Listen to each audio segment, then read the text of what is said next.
Bom, acho que agora está ok.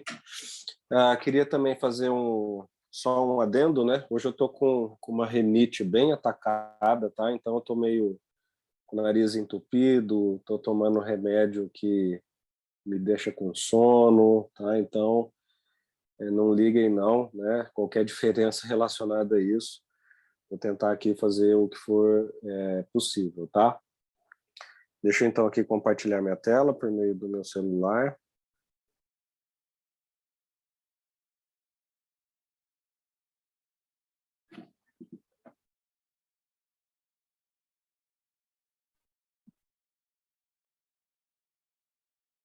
Ok.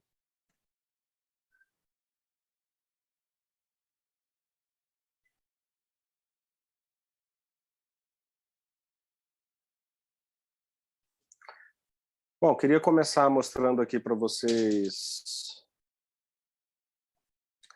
o cronograma, né? Então, sempre retomando aqui o nosso cronograma de aula, para a gente sempre ter noção de onde estamos, né? Para onde vamos. Então, hoje é dia 10/8, né? Nós vamos dar sequência aqui na unidade 1, estudar os conceitos, né? As teorias relacionadas à burocracia, clássica e moderna, né? E o conceito de troca. Tem uma leitura obrigatória do Mota, 1988, página 156 e 165. E na aula que vem, a gente vai ver como aquilo que eu chamo de nova TGA, que é esse texto do READ 99, que é quando vocês também vão ter que entregar a sinopse crítica 2, tá? Então, basicamente, esse é o nosso cronograma, é o cronograma que a gente está seguindo aí, tá? Bom, voltando aqui para os slides, né? Bom, então, pessoal, hoje a gente vai, como eu sempre falo, né? As aulas estão relacionadas umas com as outras e nós vamos hoje dar sequência, né? A exatamente o raciocínio que a gente vem aprendendo tanto na aula do Popper quanto na aula passada sobre os limites da TGA, que o que a gente viu nessas duas aulas, né? A aula do Popper a gente adquiriu, estudou, desenvolveu o raciocínio sobre o que é uma teoria, quando ela pode ser considerada científica, quais as consequências disso, né? 2 aulas atrás. Na aula passada, a gente aplicou esse raciocínio à questão da TGA, e a gente chegou à conclusão que a TGA não é uma teoria, não é científica, né? E que para nós resolvermos esse problema, né, de querermos ter uma teoria que não é teoria e que não é geral, né, nós devemos, na verdade, estudar microteorias, né? Ou seja, teorias específicas para cada um dos assuntos que a gente deseja, né? Dentro da complexidade do campo da administração. Então, nós não podemos viver de teorias gerais, nós precisamos estudar microteorias de acordo com o assunto que a gente deseja. E é exatamente isso que a gente vai começar a fazer a partir da aula de hoje, né? Então, hoje nós vamos abordar exatamente 2 microteorias, inclusive uma que está dentro da TGA, né, que é a questão da burocracia, do Weber, mas nós vamos abordar 2 microteorias dentro desse espírito que eu falei para vocês, de não termos teorias gerais, de, na verdade, estudarmos teorias específicas, né, restritas a um determinado objeto que a gente queira entender. E é isso que a gente vai fazer hoje. Então, por isso que a gente vai falar exatamente de burocracia, né, que eu sei que é uma coisa que vocês já devem ter ouvido falar, né, e também vamos falar sobre o conceito de troca, tá? Então, basicamente, os nossos 2 objetivos aqui hoje são esses: definir burocracia clássica e moderna e analisar o conceito e o processo. Bom, pessoal, vocês, nós não vamos estudar novamente burocracia, imagino que você deve ter visto em introdução à administração ou em outra disciplina ou até em disciplinas de outros cursos, né? Nós não vamos ficar aqui falando da burocracia sob os aspectos que vocês já viram. Então, assim como a questão da TGA, nós vamos avançar, tá? Nós vamos estudar ela mais a fundo e exatamente nós vamos estudar a especificidade que a gente deseja aqui em relação à burocracia.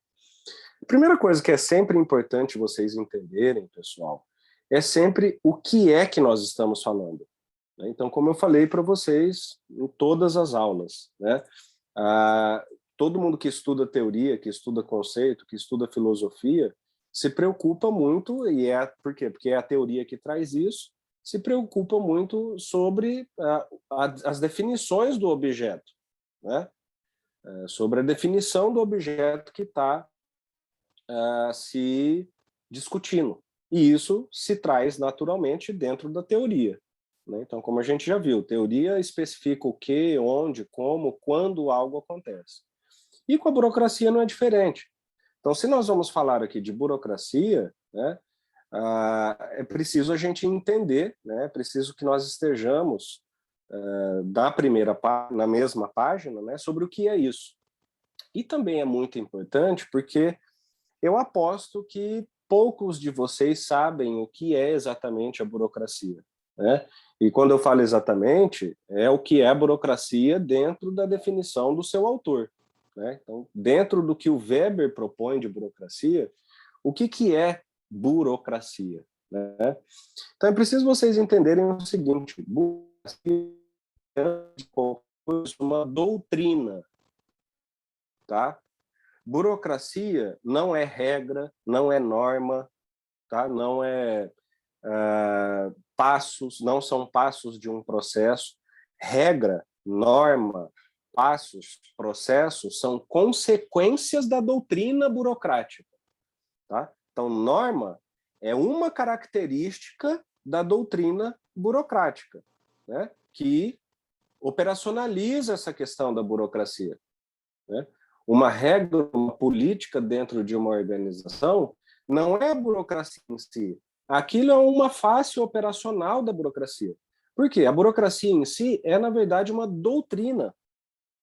Tá? Então, nós temos diversos exemplos de doutrina. O que é doutrina? É um modelo, um formato, um modo de pensar e de agir. Tá? Então, nós temos doutrinas religiosas, nós temos doutrinas profissionais, né? Nós temos doutrinas éticas.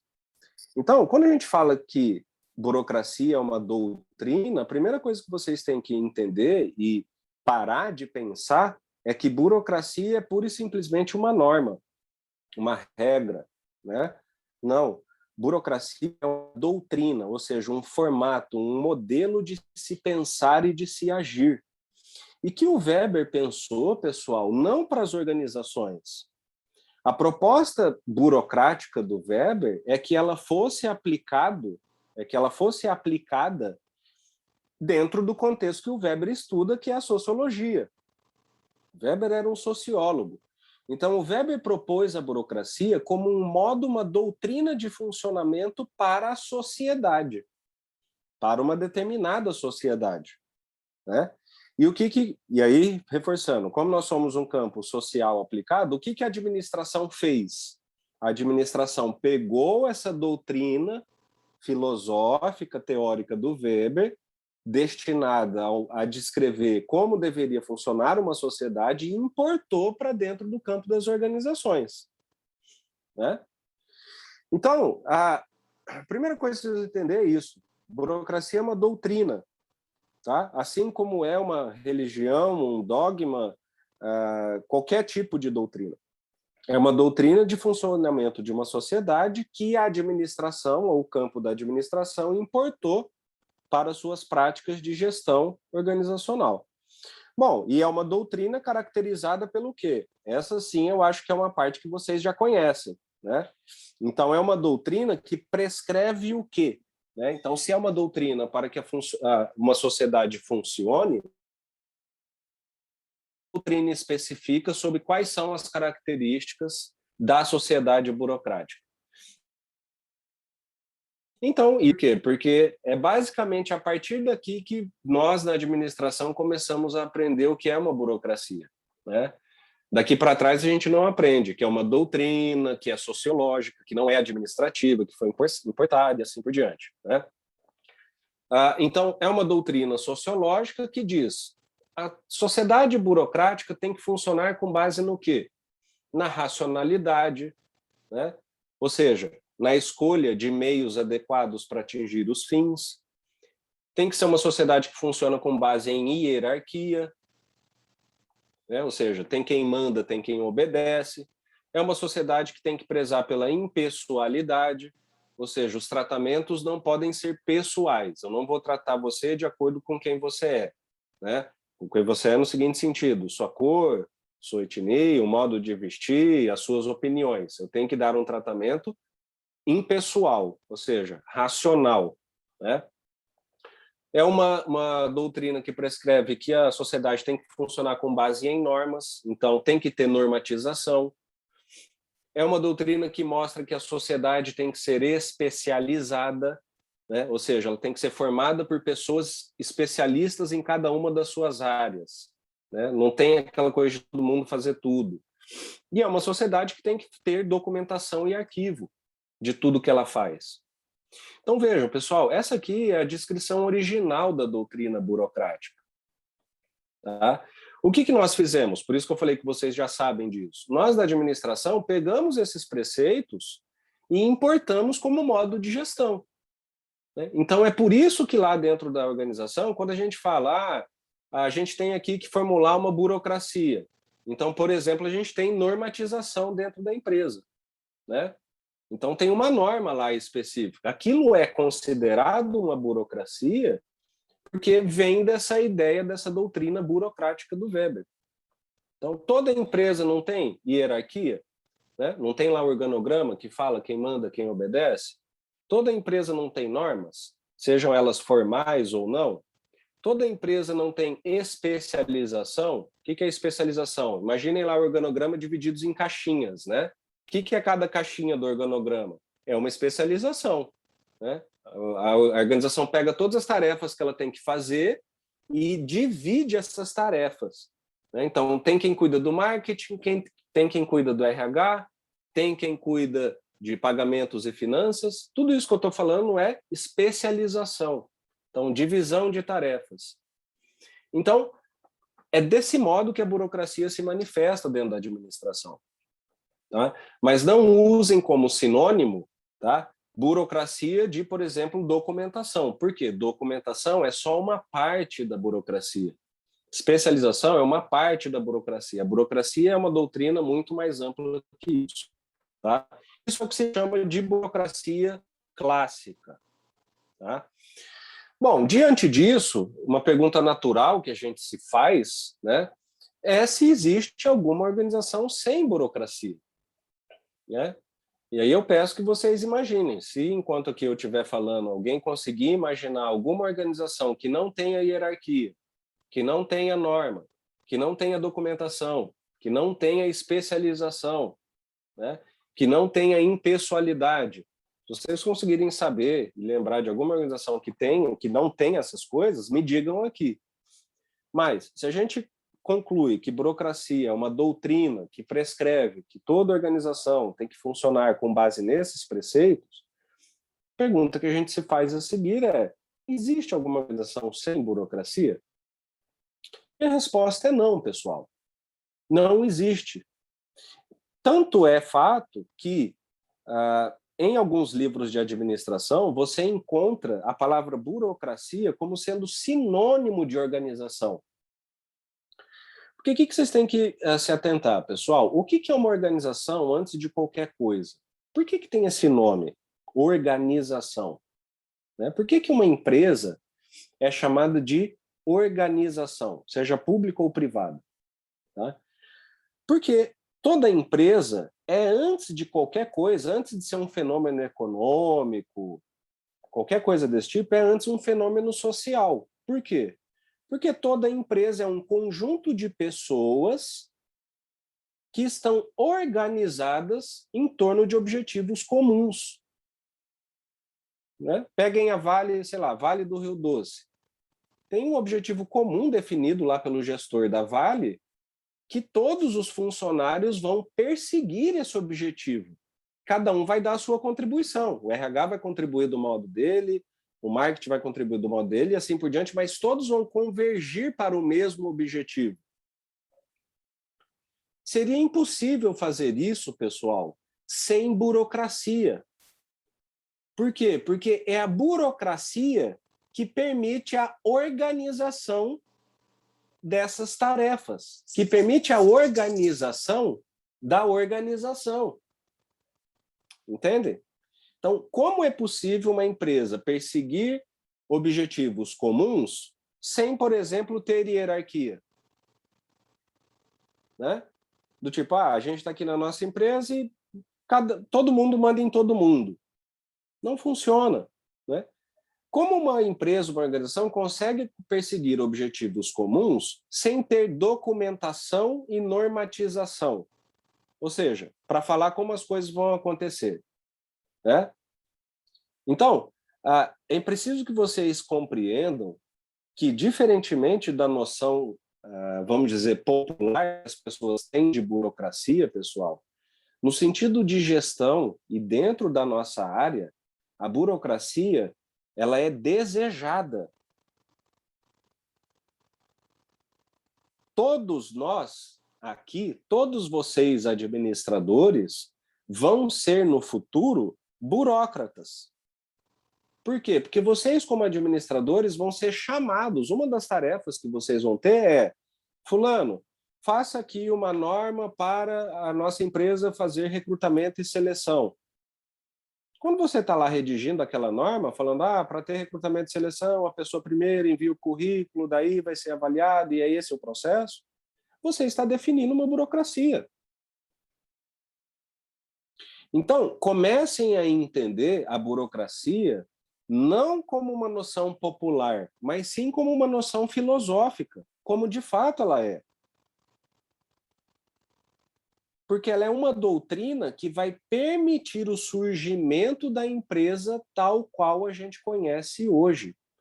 Porque não fosse isso, seria impossível nós conseguirmos ter uma empresa organizada. Uma empresa que diz como, onde, quando as coisas acontecem. Porque se você não tem norma, impessoalidade, imagine, por exemplo, impessoalidade. Agora eu faço avaliação com base na minha opinião das pessoas. Então, os meus amigos eu dou tudo. Né? Para os meus inimigos eu dou a lei, como se diz. Né?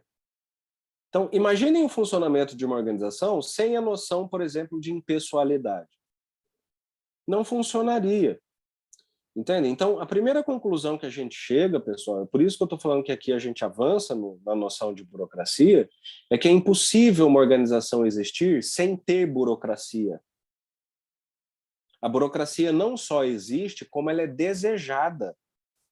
Nós, como administradores, um dos nossos papéis é construir a burocracia da organização. Porque é por meio dessa burocracia que nós vamos conseguir nos organizar em torno do objetivo que a organização, que a empresa precisa perseguir. Entendem? Então, imaginem, né? Eu falo isso porque é muito comum, né? Chegar o aluno, eu queria trabalhar muito no Google, porque lá eles colocam uma mesa de ping-pong para as pessoas jogarem, né? Então, uma empresa sem burocracia.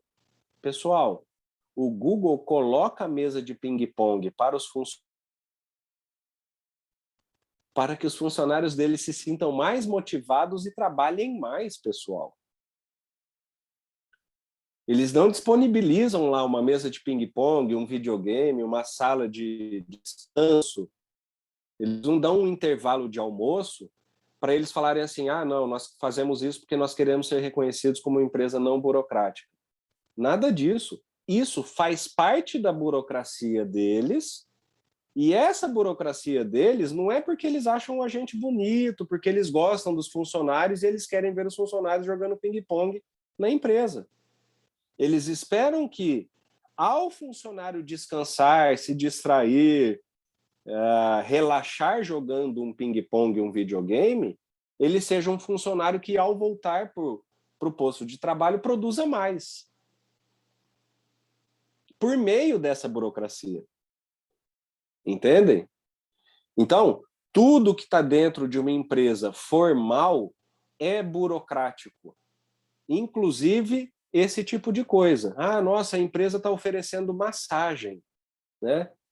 Ou a empresa deixa eu escolher um dia da semana que, ao invés de trabalhar 8 horas, eu vou trabalhar 6. Nossa, como essa empresa não tem burocracia, é exatamente o contrário, pessoal. Isso é a burocracia. A empresa chegar para os funcionários e falar, olha, dos 5 dias da semana, que nos 5 dias vocês deveriam trabalhar 8 horas cada dia, nós deixamos que em um desses dias vocês trabalhem 6 horas. Por que a gente faz isso?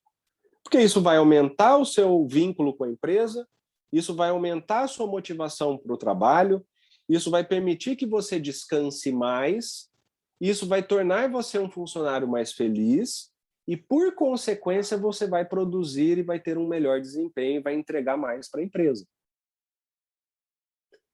Então, até essas atitudes, vamos dizer, bonitinhas das empresas, pessoal, que pega muita gente por aí, né? O Google é uma empresa pouco burocrática. Até essas atitudes são burocracia.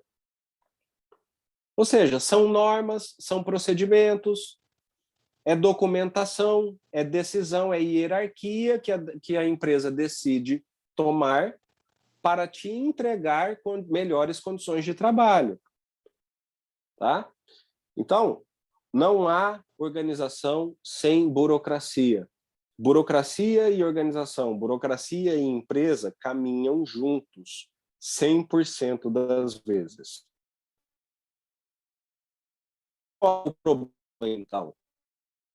Por que muita gente fala que burocracia é demais, burocracia é muito chata, né? Burocracia é uma coisa que engessa a empresa? De onde saiu essa ideia?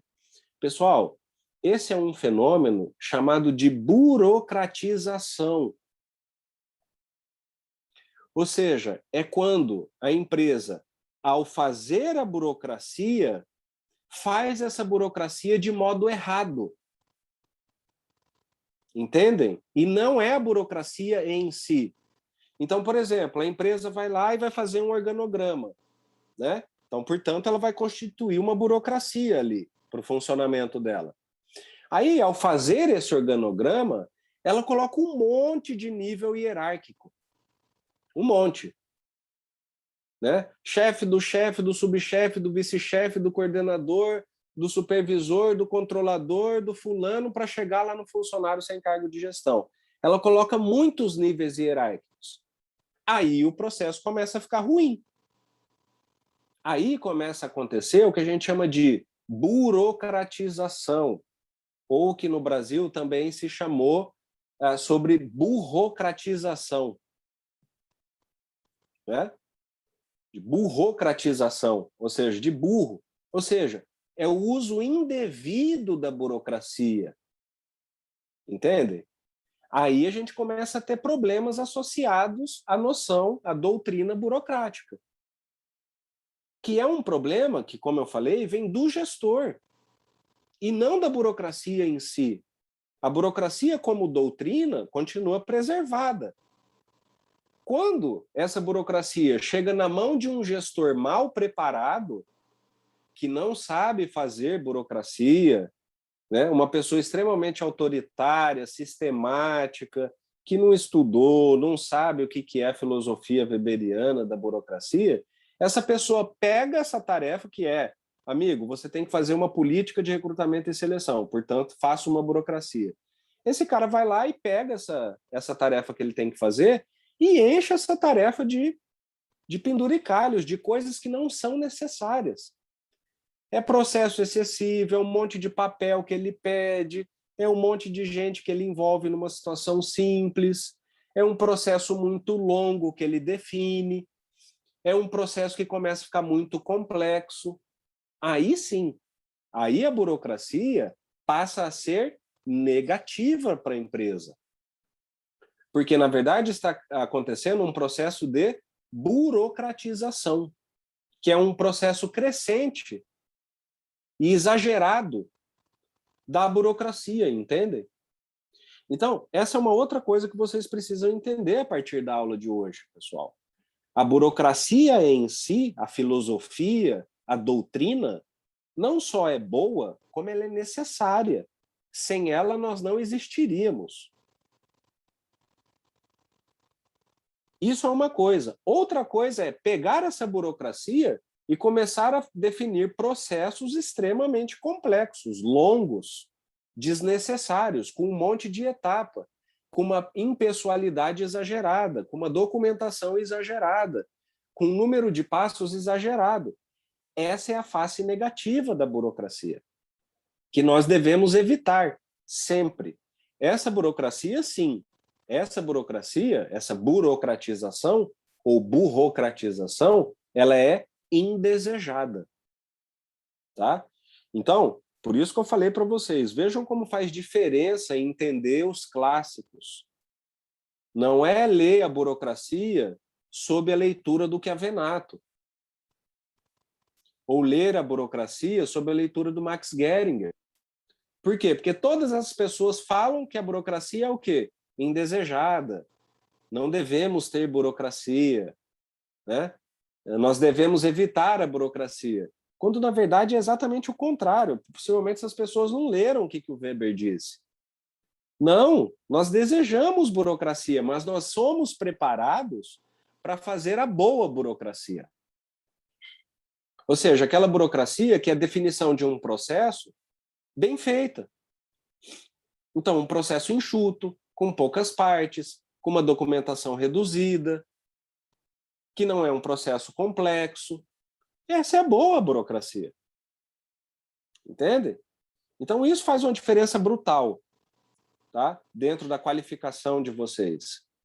Por isso que eu volto a dizer, é importante ler os clássicos, entender de filosofia, entender de teoria, para que você, conhecendo a ideia original, consiga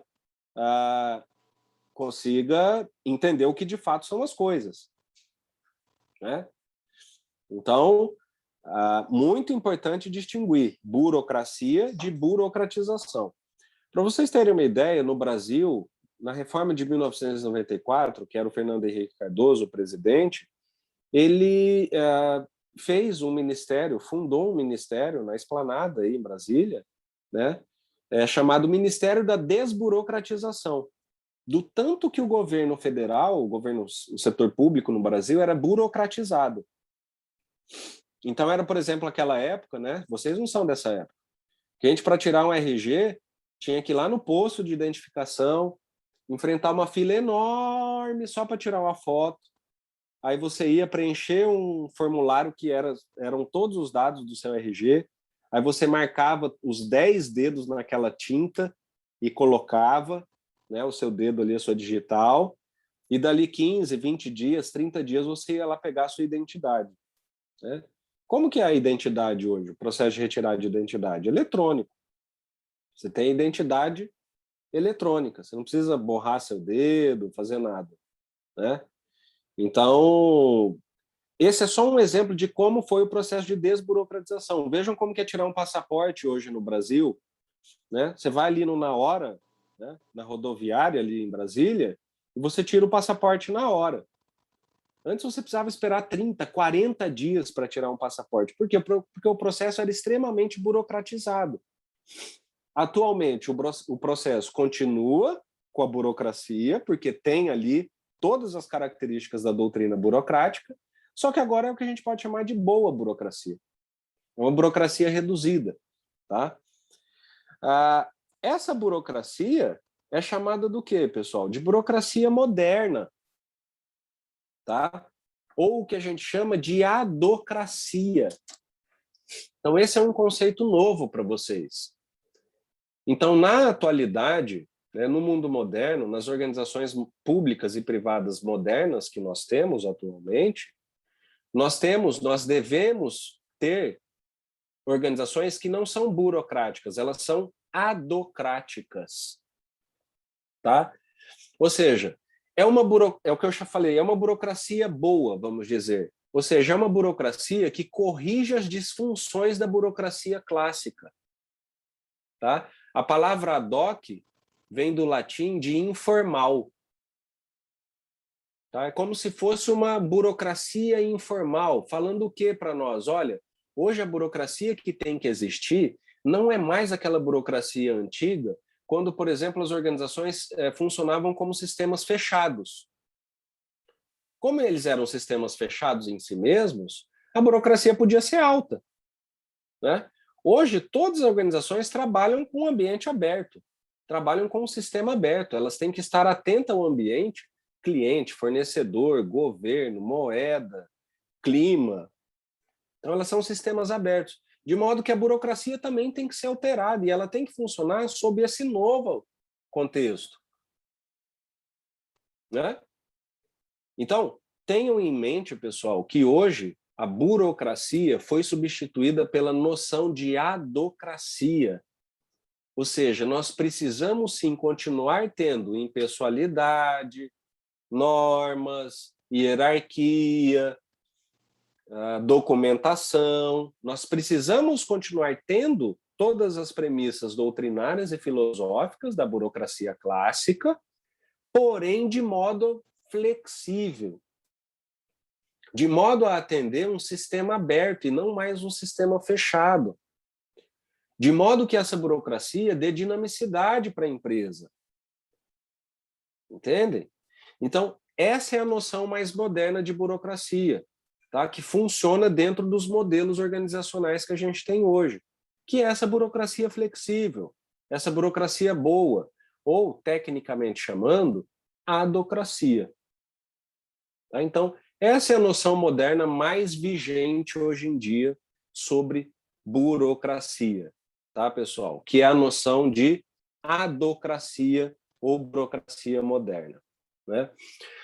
Só para vocês terem uma ideia, né, eu preparei aqui um quadro que mostra para vocês as principais diferenças entre a noção da burocracia clássica e da burocracia da adocracia, né? Se na burocracia clássica a gente tinha lá estruturas burocráticas, um detalhe extremo, uma divisão rígida do trabalho, né? O que é divisão rígida do trabalho? Como eu falei, um organograma com um monte de caixinha, né?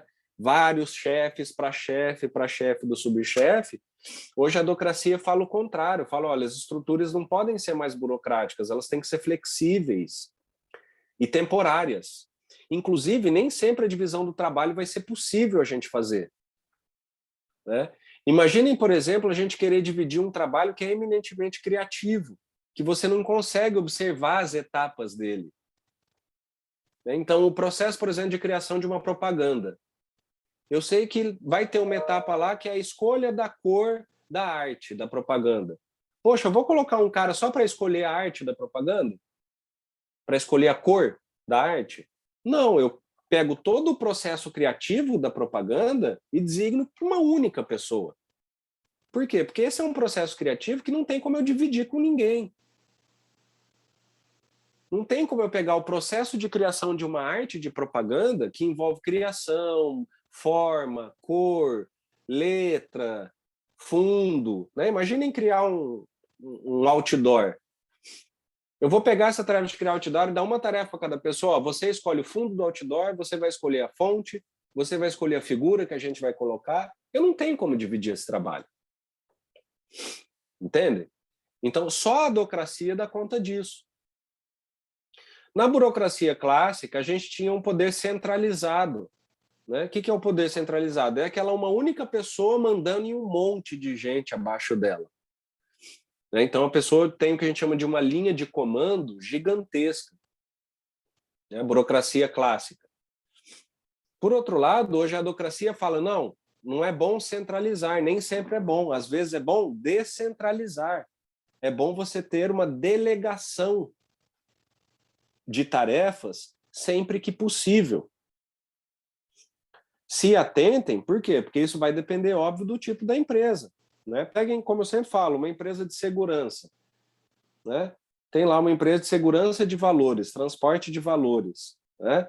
É uma empresa que lida com disciplina, com valor, tem que ter gente que trabalha com segurança, polícia, que manuseia a arma. Né? Então tem que ter uma linha de comando forte. Esse tipo de empresa é até bom que você funcione com um poder mais centralizado. Mas outros tipos de empresa que trabalham com outros modelos de negócio precisam de outras burocracias, que a pessoa pode, por exemplo, delegar. Né? Peguem como funciona o departamento de administração hoje. Né? tem uma chefia, o departamento, e essa chefia constitui vários do que a gente chama de comissões administrativas. Aí tem lá, comissão administrativa de revalidação de diploma, comissão administrativa de PPA e ETC, comissão administrativa de internacionalização. Todas essas são tarefas da chefia que a chefia delega para uma comissão, ao invés dela mesmo fazer. Então, essa é uma organização adocrática do trabalho, né? Na burocracia clássica, geralmente a gente tinha cargos ocupados sempre por especialistas, né? Então, empresas, por exemplo, que têm uma divisão rígida do trabalho, uma divisão grande, né? Desculpem. Então, uma empresa que tem um organograma muito grande, com muitas caixinhas, ela divide muito o trabalho. Como o trabalho é muito dividido, dentro de cada caixinha dessa eu tenho que ter especialistas, dentro de cada uma das áreas. A adocracia fala o contrário. Fala, olha, ao invés de eu ter várias caixinhas, é melhor eu pegar alguém que é, ao invés de ser especialista, essa pessoa é generalista, e aí ela pode, em função de ser generalista, desempenhar várias funções diferentes. Então, só um exemplo, ao invés de ter a caixinha lá no meu organograma, finanças, e a caixinha RH, eu pego uma pessoa que sabe fazer as duas coisas e transformo em um único departamento. Então, aí seria um departamento que vai trabalhar com gestão de pessoas e RH ao mesmo tempo. Por quê? Porque a adocracia diz, ao invés de ter especialistas, e em função disso de ter uma divisão rígida do trabalho, tenha pessoas que são generalistas. Porque assim você não precisa dividir tanto o trabalho. Você pode ter uma única pessoa que consegue fazer várias coisas, né? Lembrem lá do Tempos Modernos, do Chaplin, né? O que ele fazia? Ele só apertava parafuso. O que é aquilo? É um trabalho extremamente especializado. Eu só aperto parafuso. Uma coisa diferente daquela seria a pessoa, além de apertar parafuso, passar a graxa, montar o pneu do carro, colocar o chassi, montar o cinto de segurança. Então seria a pessoa, ao invés de só apertar o parafuso do carro, ela montar várias partes do mesmo carro. Então ela não é mais especialista em apertar parafuso. Ela é generalista, porque agora, além de apertar parafuso, ela constrói várias outras partes do carro. Isso é uma organização adocrática do trabalho, né? Então, essas são algumas características, pessoal, que distinguem as duas abordagens de burocracia. Uma burocracia clássica, weberiana, né? Concreta, objetiva, que não é ruim, como eu falei, ela é necessária, só que ela vai funcionar em alguns tipos de organização. E outra é a adocracia, a burocracia moderna, a burocracia flexível, que vai se adaptar e ser melhor utilizada em organizações que são mais flexíveis, né? Então, organizações que têm tarefas mais flexíveis para serem executadas, essas organizações precisam ter uma burocracia também mais flexível para dar conta disso. Bom, esse é o resumo, é o grande resumo de burocracia, tá? E aí a gente chega, então, ao conceito de troca, né? Por que é importante falar sobre o conceito de troca, pessoal? Porque eu já falei isso para vocês, né? Nós da administração somos um pouco carentes, né? De teorias próprias nossas, né? Nós somos uma área, uma ciência social aplicada, né? Que importa teorias e práticas, né? E, por consequência, a gente, em geral, não desenvolve as nossas próprias. E esse conceito de troca, é um conceito eminentemente administrativo, tá? Por quê? Porque é na administração que a troca passa a ter uma dimensão muito importante, né? Então, vamos ver aqui, por exemplo, começando, né, pelas definições do dicionário sobre o que é troca. Então, ato, efeito de trocar, conversão, mudança, ato pelo qual duas pessoas ou empresas, né, fazem entre si a transferência simultânea de bens, de serviços e assim por diante. Por que essa noção é importante dentro da administração, pessoal? Porque é justamente a troca, junto com a burocracia, que permite nós termos organizações como nós temos hoje. Assim como a burocracia é necessária do ponto de vista normativo, estrutural, a troca é uma condição fundamental para que qualquer empresa hoje exista. É impossível nós imaginarmos uma empresa hoje em dia que não estabeleça trocas. E acredite, no passado isso era possível, né? Vejam vocês, por exemplo, a noção que o Ford tinha, né, sobre mercado. Né? Então peguem lá a frase célebre do Ford, né? Minhas empresas produzem carros de qualquer cor, desde que sejam pretos. Ele declarou isso.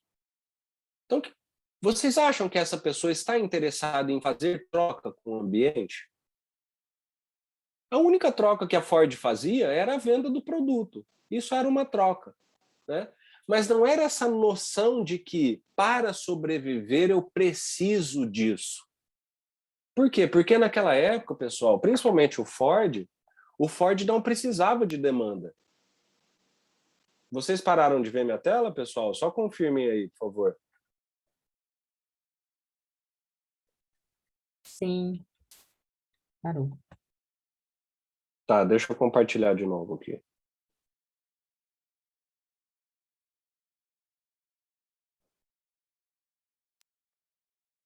Acho que agora foi.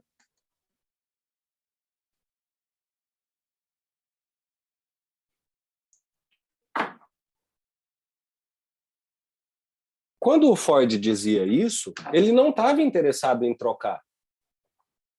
Tanto que, à época, o Ford nem pensava em demanda, pessoal. A demanda do Ford, da época do Ford, das fábricas, dos carros que ele vendia, era feita por ele mesmo.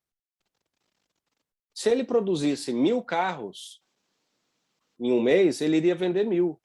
Se ele produzisse 2.000, ele iria vender 2.000. Se ele produzisse 10.000, ele iria produzir 10.000. Então, a demanda naquela época era só limitada pela capacidade produtiva da indústria.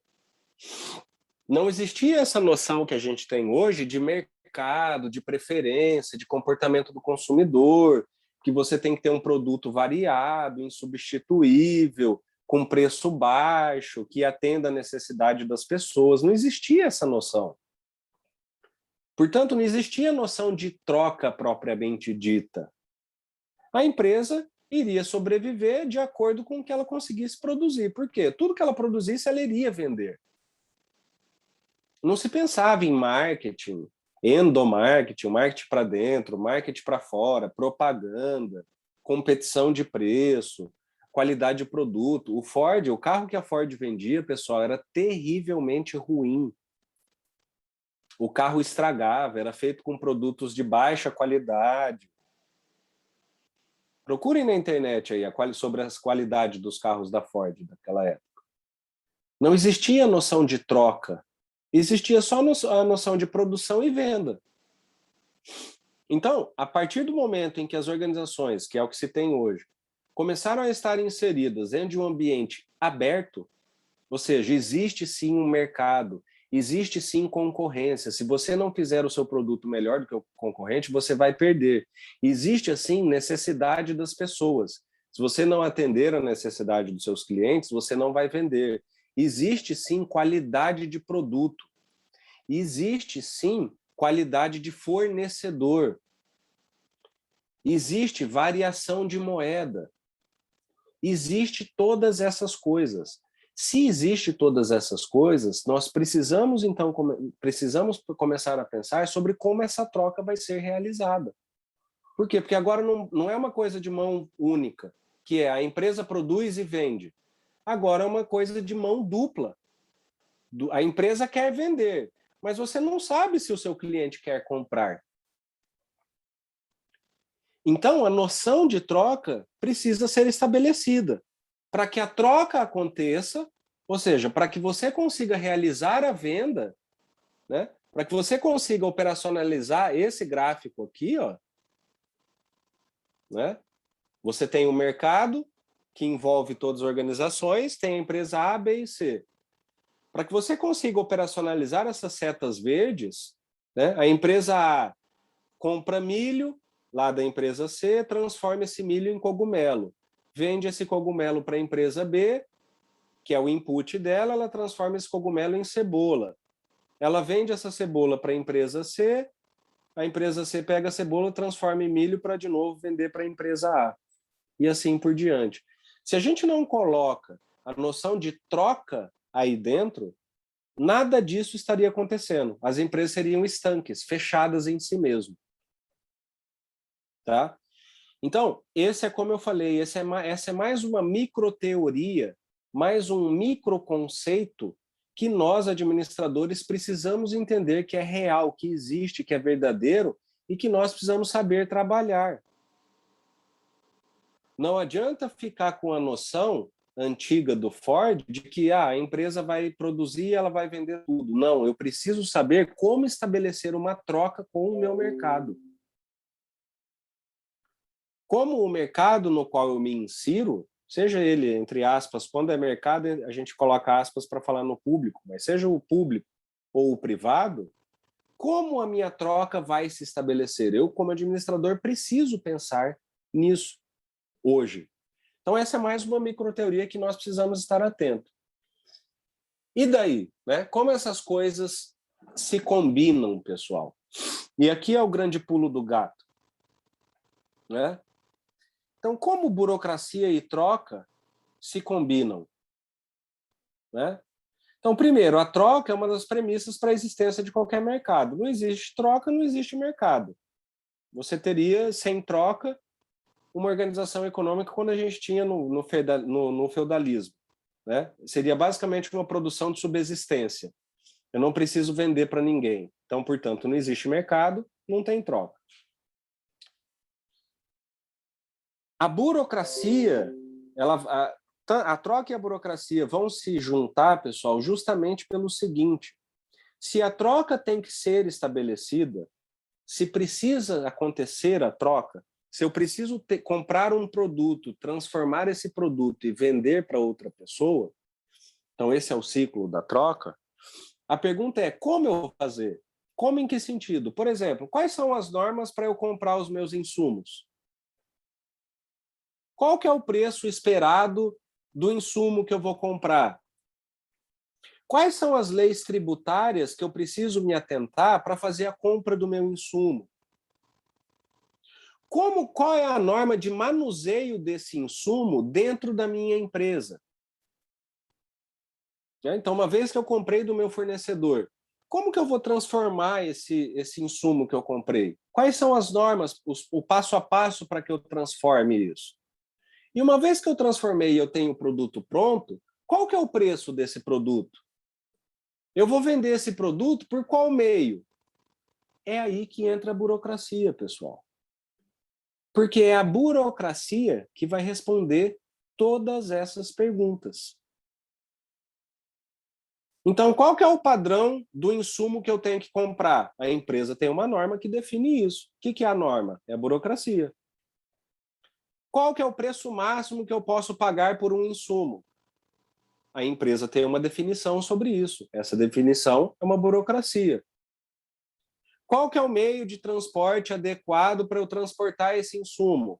Existe uma especificação. Essa especificação é uma burocracia. Quem é a pessoa que vai autorizar a compra daquele produto? É o chefe, sei lá o quê. Esse chefe faz parte de uma burocracia. Como que eu transformo esse insumo dentro da minha fábrica? Tem uma máquina, um procedimento. Essa máquina, esse procedimento é a burocracia. Uma vez que eu tenho o produto pronto, qual o preço que eu vou vender esse produto? O preço é a burocracia. Entendem?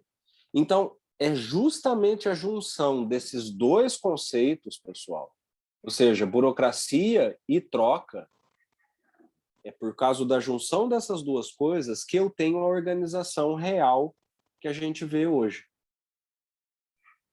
Esses conceitos e essas teorias, burocracia clássica e moderna e conceito de troca, estão na base de existência de qualquer empresa, de qualquer organização pública ou privada.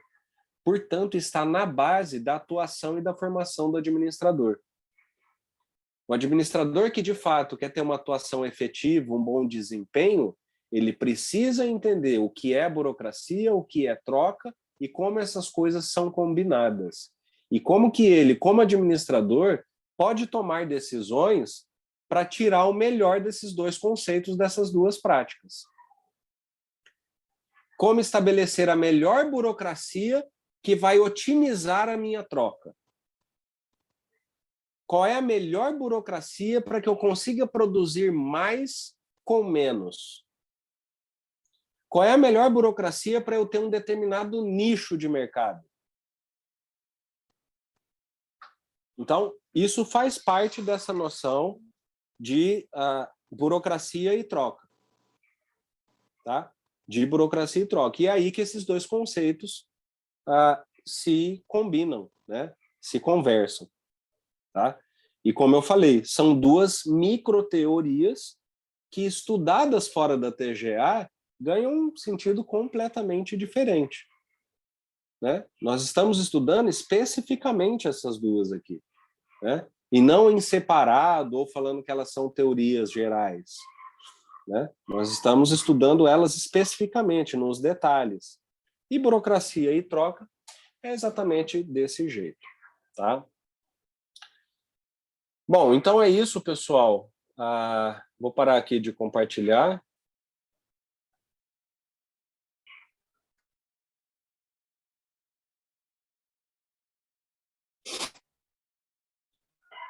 E fico, então, de vocês para as dúvidas, tá?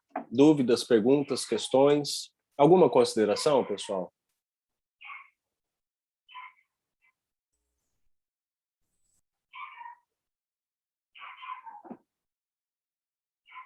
Alguém quer fazer alguma consideração, alguma pergunta? Professor, eu não tenho, não. Às vezes eu acho que o senhor acaba explicando tão bem, tão complicado as coisas, que fica muito fácil a compreensão, né? E eu acabo ficando sem dúvida na aula toda. Uhum, certo.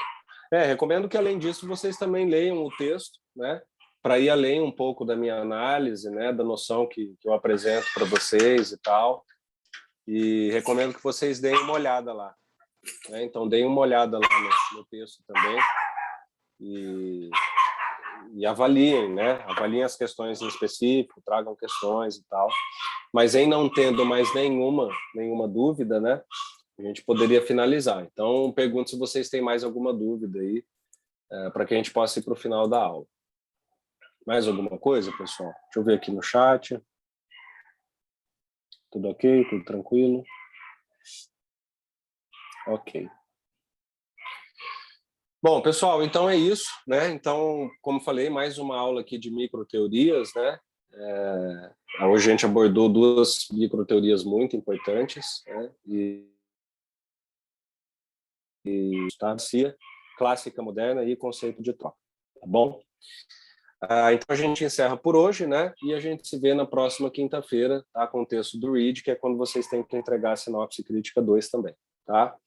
Uma boa noite a todos aí, se cuidem e nos vemos na quinta. Tchau, tchau. Boa noite, prof. Tchau, tchau. Boa noite, tchau, tchau. Valeu, professor. Boa noite. Boa noite, professor.